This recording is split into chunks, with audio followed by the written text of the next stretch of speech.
Al Día con Hernán Higuera. Las 6 de la mañana, 25 minutos, 6:25. ¿Recuerdan que cuando asesinaron a el candidato presidencial Fernando Villavicencio, salieron las autoridades a decir que irán hasta las últimas consecuencias? Pues las últimas consecuencias no llegan, no están, no existen. Falso. Esa es una frase trillada y mentirosa. Hasta ahora nadie sabe, el país no conoce quién mandó a asesinar al candidato presidencial Fernando Villavicencio. Se realizó un plantón para exigir respuestas sobre las investigaciones en torno al autor intelectual o autores intelectuales del asesinato, y los poderes más oscuros de la narcodelincuencia han logrado tapar la verdad sobre este caso. Han dicho a las hijas de Fernando Villavicencio que no existen los recursos tecnológicos para sacar información de otros celulares que podrían llevar a esclarecer el caso. Eso es una respuesta de una fiscal.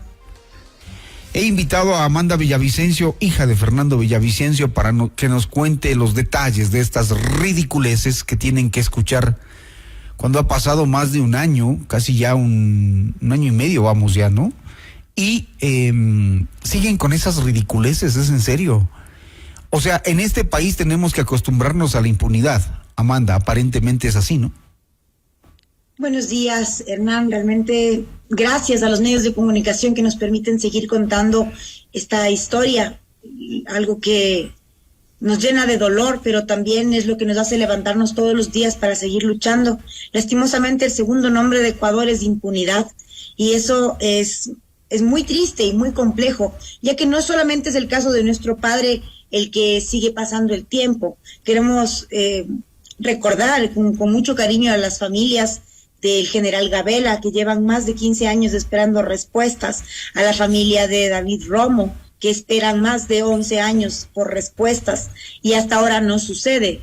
Nos damos cuenta que nosotros hemos empezado esta carrera, y es una carrera de resistencia, es una carrera por la verdad, por la responsabilidad, y llevamos más de 18 meses esperando que alguien nos diga la verdad. Es muy complejo porque justamente como tú dices, cuando fue el asesinato de mi padre, todos, incluyendo el que ahora es el presidente de la República, asumieron que el crimen era algo que había que resolver, porque se entendía que no era una casualidad, que era un crimen político, que había sido el resultado de un trabajo sesudo de periodismo profundo, luego de mi padre cuando fue presidente de la Comisión de Fiscalización y luego como candidato presidencial, que tuvo una batalla abierta en contra de estos poderes oscuros de la narcopolítica enquistada en nuestro país, que está devorando totalmente no solo el Estado y las instituciones, sino también a la ciudadanía. Y luego, pues ahora, después de un año y medio, vemos también cómo ya al explotar el caso Metástasis, el caso Purga, el caso Encuentro, vemos cómo las mismas mafias se repiten en estos espacios, y quien pone los muertos es el Ecuador, ¿no? Entonces realmente es un caso muy complejo, y nos damos cuenta que en este año y medio todos los casos de investigación que se han ido dando, Fernando Villavicencio ya los había denunciado. Entonces realmente sabemos que Fernando tenía un trabajo muy potente, una visión muy poderosa, y trabajó muy duro para que el país pueda vivir libre de mafias. Y la verdad es que nos han pagado con silencio, con impunidad. Y lo que pasó el día de que visitamos a la fiscal, como lo primero que quiero decir es que agradezco que nos hayan recibido, porque después de tanto silencio, al menos tener la comunicación con las autoridades que están llevando el caso ha sido algo positivo.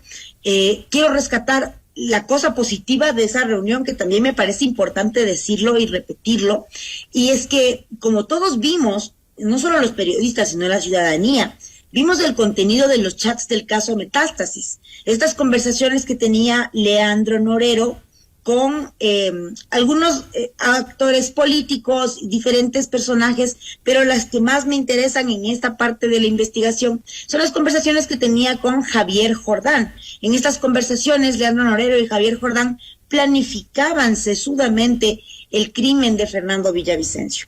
Lo que nos hemos enterado gratamente es que las copias certificadas de estos chats han sido incluidas dentro de la investigación de autoría intelectual del crimen de nuestro padre. Eso significa que están investigando por ahí también, que para nosotros era algo claro, algo obvio. Es más, hemos escrito en nuestro portal periodismodeinvestigación.com una serie en la que se puede ir analizando este contenido. Entonces, esa fue como la buena noticia, pero claro, todo el resto fue sorprendente. Entender que no hay una articulación profunda, entender que no hay una articulación entre las 6 distintas áreas de investigación que hay en este caso. O sea, hay 6 investigaciones en curso. O sea, los encargados de las pesquisas van uno por un lado, otro por el otro lado y jamás trabajan en conjunto. O sea, justamente lo que yo reclamaba eso, ¿no? Y decía, hostia, así, pero te digo, como yo lo pienso desde el periodismo, ¿no? Pienso que el periodismo es tan chévere que siempre estamos buscando la conexión. Y entonces yo decía, pero bueno, le preguntaba yo, ¿ya sabemos algo del asesinato de los sicarios? Sí, los agentes sí han visto, pero no tienen ninguna relación del uno con el otro. Al final, siempre que están llegando a algún lado, luego esa persona está muerta. Y ahí se cierra la investigación porque ya no se puede ir más allá, en lugar de entender que eso también es una señal, ¿no? O sea, yo creo que el periodismo me ha enseñado muchas cosas sobre investigar y voy viendo esas conexiones. Y claro, me río porque me parece casi cínico lo que tengo que vivir. Y claro, la fiscal dice, hacemos nuestro mayor esfuerzo, y dice, pero no tenemos los recursos económicos y tampoco tenemos la ayuda internacional necesaria para procesar. Me dijo que tienen 7 nuevos dispositivos de personas vinculadas a los líderes de los lobos y que ahí podría haber información. De estos 7 dispositivos, 4 están bloqueados y es un bloqueo que no se puede abrir de una manera pues normal, ¿no? Entonces también ahí como la anécdota es que preguntamos, bueno, ¿y cuánto cuesta esta tecnología que necesitan para poder hacer? Y ahí nos explicaba, bueno, una licencia de esto podría costar unos $200,000. Y mi respuesta es un poco jocosa, ¿no? Pero es que es un poco así. Les decía, antes de hacer un hornado solidario para la fiscalía para comprarles una licencia, porque no puedo creer que $200,000 sea lo que le separa al Estado de profundizar en estas investigaciones, ¿no? No puedo creer, o sea, se gastan más en cambiar las shiris. O sea, realmente no entiendo qué es lo que pasa en el Ecuador y cuáles son las prioridades.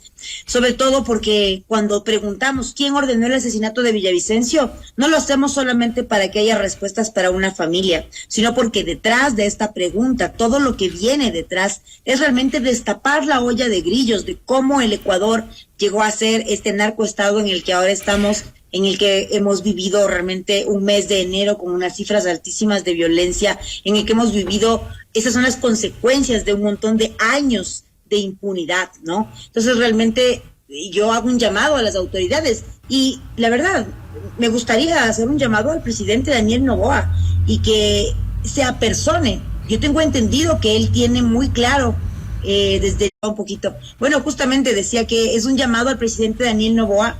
Él desde el principio de cuando fue el crimen, él se pronunció cuando era un candidato que no teníamos idea que iba a ser el presidente de la República, que luego con el voto villavicencista, que era un voto profundamente anticorreísta, logró llegar a la presidencia de la República. Y él dijo que el crimen era un crimen político y que él iba a llegar hasta las últimas consecuencias. Pero lo que vimos después fue que su bancada propuso que el crimen de Villavicencio en la Asamblea Nacional era un crimen de delincuencia común. Y después de eso no hemos tenido la suerte de conversar con el señor presidente ni de saber nada del tema de las investigaciones.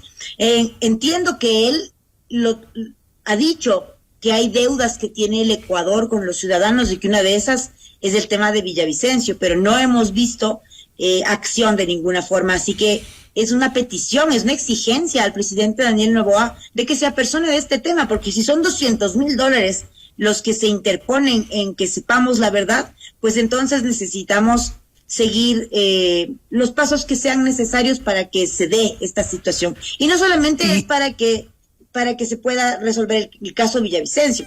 Como digo, hay una serie de deudas que tiene el Ecuador con su ciudadanía. Amanda, el tema es que hasta ahora no tienen entonces ustedes un indicio cierto, una línea de investigación que lleve a saber quiénes son los autores intelectuales. O sea, no hay ni un nombre, ni una sospecha, nada. Más que nombres o sospechas, nosotros hemos hecho investigación, que es lo que sabemos hacer. Entonces, en el especial que hicimos cuando fue un año del asesinato de mi papi, se llama Un año sin Fernando, una golondrina que sí hace verano, profundizamos en estas tres esferas de poder narcopolítico que habría tocado Fernando Villavicencio, que habría sacudido a profundidad, que son como estos espacios en los que todos lo querían muerto, ¿no? Y hablamos de estos tres casos que ahora ya tienen nombre, que son Metástasis, Purga y Encuentro. Cuando hablamos de estos tres casos, también hablamos de fuerzas políticas, hablamos de la Revolución Ciudadana, que está detrás del caso Metástasis, hablamos en el caso Purga, vemos quién es el protagonista, un Partido Social Cristiano que ha negado su relación con Pablo Muentes, y en el caso Encuentro, que podemos ver cómo se repiten los mismos elementos, las mismas personas, las mismas mafias juegan en este mismo círculo, y además vemos también actores periodísticos dentro de estas mismas tres engranajes de la delincuencia organizada en Ecuador. Más allá de tener o no pistas, sabemos que estos tres espacios fueron sacudidos por Fernando Villavicencio. Entonces, ahí es donde hay que ir a investigar. Recordemos que en un momento Mayra Salazar lo dijo, tal vez suelta de huesos, pero lo dijo en una audiencia pública. Si ustedes quieren saber más del asesinato de Villavicencio, investiguen por acá. Y preguntamos qué ha pasado de eso y no nos han dicho nada tampoco. Entonces, hay 6 investigaciones abiertas alrededor del tema del caso Villavicencio y de ninguna nos supieron decir mayor información. Entendamos también que están en una etapa de indagación previa, pero siguen en indagación previa y de ahí no se avanza. Y lo que nos queda es seguir esperando.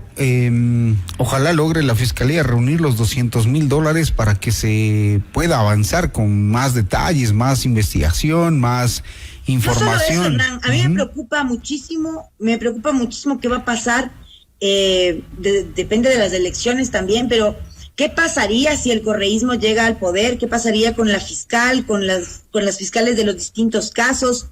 Estamos seguros que, como lo han dicho, su venganza será contundente y estamos seguros de que lo primero que va a pasar es que tanto los casos que investigó mi padre, que los tiene prófugos y que los tiene en la cárcel, a muchos de ellos, serían revisados, serían volteados, pero además estamos seguros de que no habría la posibilidad siquiera de que haya verdad y responsabilidad en este caso. Realmente nos preocupa muchísimo. Este es un momento de inflexión en el que nos jugamos la patria o la mafia, como ya nos ha venido pasando en las últimas elecciones, pero no hay tiempo ya para el silencio.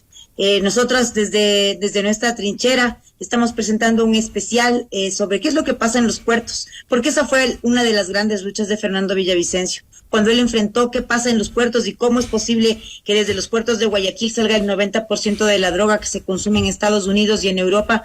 Entonces ahí entendemos a quienes estaba fastidiando Fernando Villavicencio y para quienes Fernando Villavicencio era la piedra del zapato.